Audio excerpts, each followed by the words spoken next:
Hey, welcome to Spirit Soul Sense, Information for Your Soul. I am Shareece, and I recently posted on social media that I am at this level of peace and serenity in my life, where it just comes naturally to me. And someone commented and asked, like, how did I get there?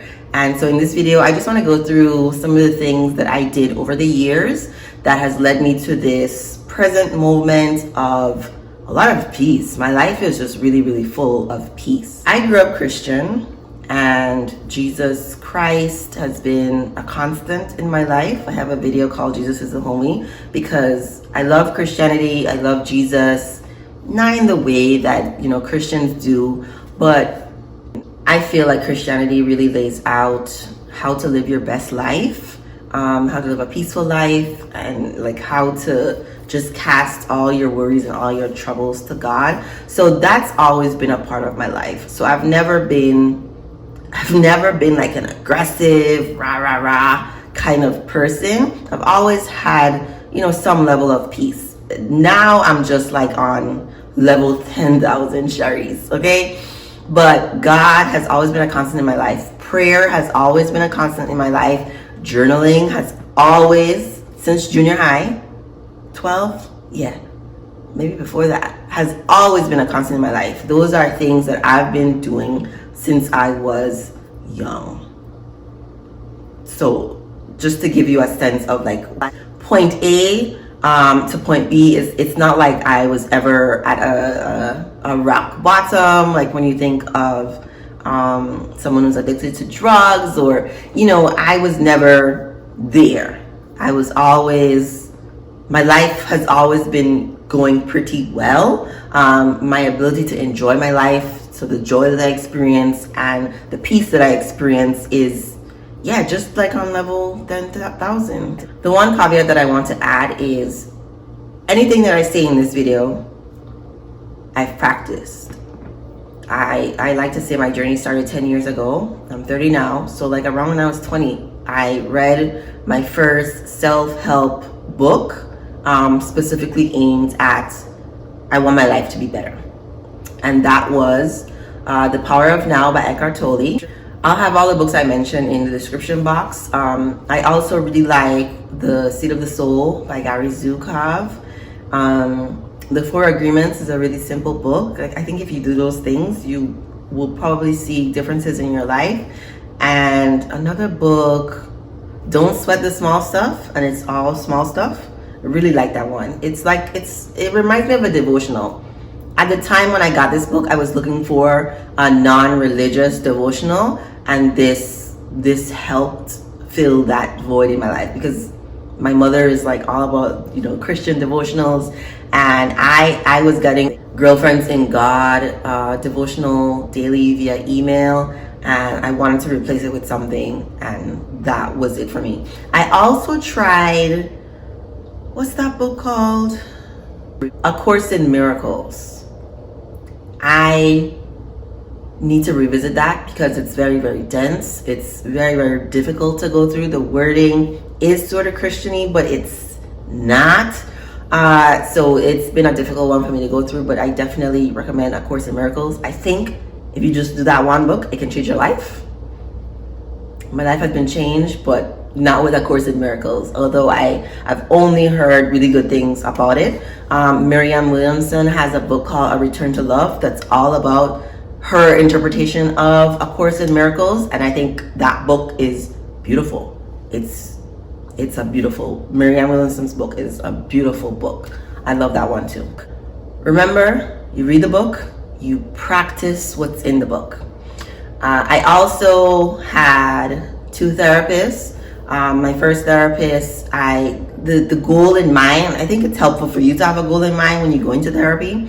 My goal was, I am angry with my father and I want to not be angry anymore. So that's what I worked on with my first therapist. My second therapist was more like, I really like who I am, who I'm becoming, and I kind of want to take it to the next level. How do I increase the joy in my life? I'm at a place now where, I'm happy, I'm doing what I want, but I there's still something like inside of me, which will probably always be inside of me, but I needed more input from someone further along in the journey than I am, to help direct me into how do I really foster joy? How do I really foster peace? How do I not like be shaken by, other people's frustrations? I really needed that at the time. So I don't have a therapist right now, but the first one, I think I was in therapy for like 9 months to a year.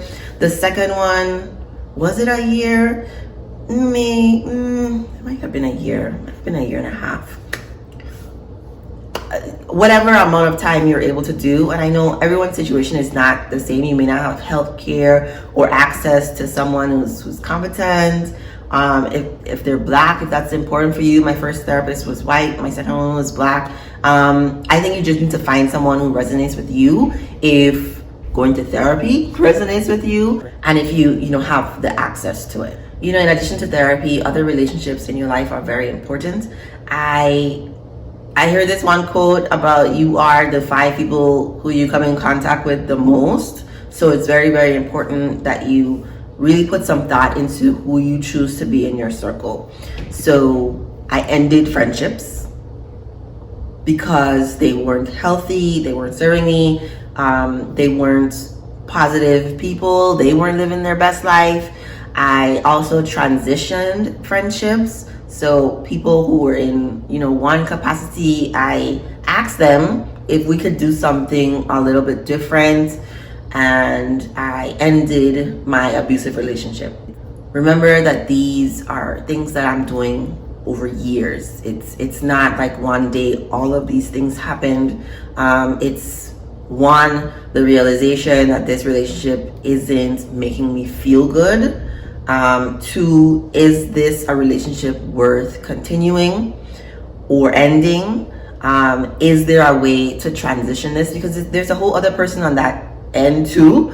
And so if they are not on board with the new you, or you 2.0, then it's not gonna work anyway. But really think about the friendships that you have in your life, and even family, because I know some people don't have the most healthy family either. It's really about how are you going to be in relation to this person. And I think it's all about boundaries. You have to decide what your standard is, what it is that you need from a family member or a friend, and practice keeping that boundary. So if you know you have a family member who's always asking you for money, and you don't have the money to give them, or you don't want to give them the money, because you don't have to give anybody your money.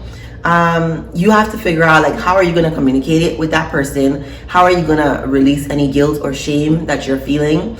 How are you going to increase your level of peace? You have to take care of you first, and really no one should be coming above you, even children. You need to be good with you before you can be good for your children. It doesn't work the opposite way. Your children can be good, but you're not good. No, it won't work. Your children won't be good because you're not good. You need to be good with you before you can be good for anyone else. So just think about that, because I know even in my friendships, I've had to put boundaries, because I consider myself to be an empath, and it means that I have a lot of empathy and compassion for people in general, but even more so for people who are in pain. And so I have to put boundaries for myself. And how many friends in pain are you really going to have? How much time am I going to spend on the phone? And how much listening to complaining or depression or whatever am I going to take before I redirect the conversation or end it, or decide that, maybe I can only talk about certain topics with this one friend. Maybe I can only talk certain times when I'm feeling my best with another friend.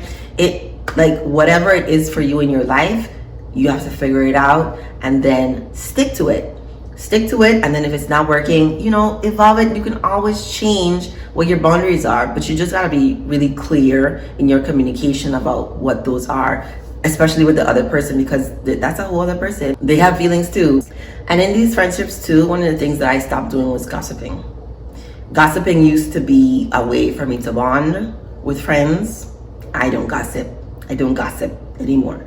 And when I catch myself gossiping, I say a prayer for that person, because it's not helpful to them, it's not helpful to me. Whatever they might be going through that might be juicy, whatever, I stop and I say a prayer for them, because I think that's the best thing I can do. Send them positive energy for whatever it is that they're going through. Really try to cut myself from gossiping, but that I used to really, but gossiping is like a low energy, low vibration activity. So I don't gossip anymore, really. I also let go of expectations for my life, for my friends, for my family, and got good with what's happening now. Eckhart Tolle is the one who taught me this. Get good with the present moment. And I got there through meditation. I was meditating every day. So, and periods in my life, I've meditated twice a day, especially when I feel like I don't have time or I'm particularly stressed. Meditate twice a day. Commune with God. I think meditating is God talking to us, and prayer is us talking to God. So I prayed, meditated. Prayer is something I still do now constantly, but I usually only meditate, and I know some people might say this is counterintuitive, but now I usually only meditate, like specifically sit down for silence with eyes closed. Only do that when I'm particularly stressed, because I have different forms of meditation now, including talking to my plants, watching trees, exercise. When you are really present exercising, it can be a form of meditation. What else do I do? And cook, right? If I'm cooking with no music, I'm cooking with no phone call, I am really present doing it. So I've tried to foster being present throughout my entire day, every day, because that's the point of meditation, so you can become present, more present in every moment of your life, so you can enjoy it. You can enjoy what's happening right now. I love what's happening right now in my life. It's just good. So just to recap, right? Read lots of books, practice everything that's in those books in your life. Make sure that the people who are in your life are fairly positive. If not, you need to have those boundaries up, especially for those folks who, push your buttons. Maybe see a therapist if you can. Meditate, pray, journal, smile, laugh, all those things. And then be kind to yourself wherever you are in the journey. Know that the hardest part in all of this is becoming aware, deciding that you want to change, that you want to improve and evolve, grow. That's the hardest part. That's the hardest part. And if you're watching this video, you've probably done that already. So you're there. You just have to practice. And you just have to give yourself grace to fall down, get back up, always get back up. Ask God, thank God. And then you'll be on your way to living as much of a peaceful life as you want. Let me know what you think in the comments. I'm sending you light and love, and thank you for watching.